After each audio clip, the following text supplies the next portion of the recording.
নমস্কার বন্ধুরা, শাশুড়ি বৌমার কিচেনে আপনাদেরকে স্বাগত জানাই। আজকে আপনাদের সাথে একটা রেসিপি শেয়ার করব শীতল দিয়ে কাঁঠাল বিচি দিয়ে। আমি দেখুন কড়াই গরম করে নিয়েছি, এখন সর্ষের তেল দিয়ে দেব।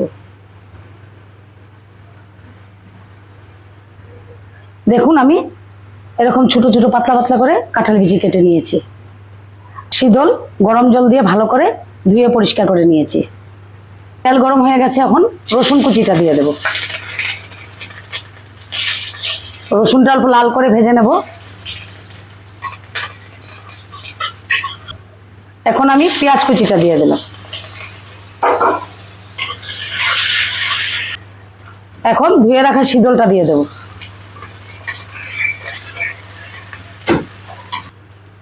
এখানে আমি রসুন, পেঁয়াজ, কাঁচা লঙ্কা অল্প পেস্ট করে নিয়েছি, দিয়ে দিলাম।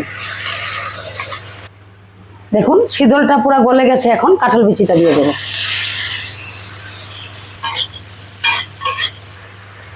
এখন আমি এক এক করে সব মশলা দিয়ে দেব। নুন দিয়ে দিলাম,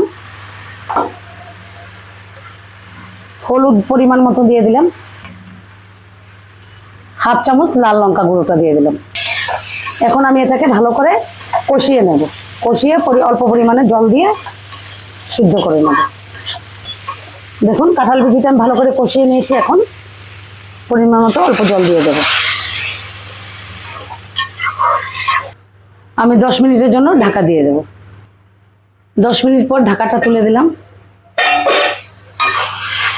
দেখুন জলটা পুরো শুকিয়ে গেছে।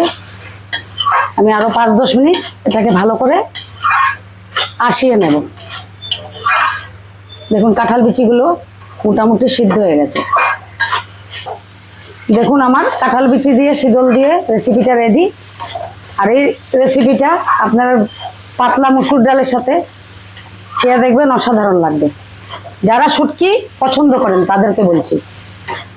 আর যদি আপনাদের এই রান্নাটা ভালো লেগে থাকে লাইক করবেন, শেয়ার করবেন, আর আমার চ্যানেলটাকে সাবস্ক্রাইব করে দেবেন। আর যদি ভালো শুটকি খেতে ভালোবাসেন, এটা বাড়িতে বানিয়ে খেয়ে দেখবেন। খেয়ে আমাকে কমেন্ট করে জানাবেন কিরকম হলো।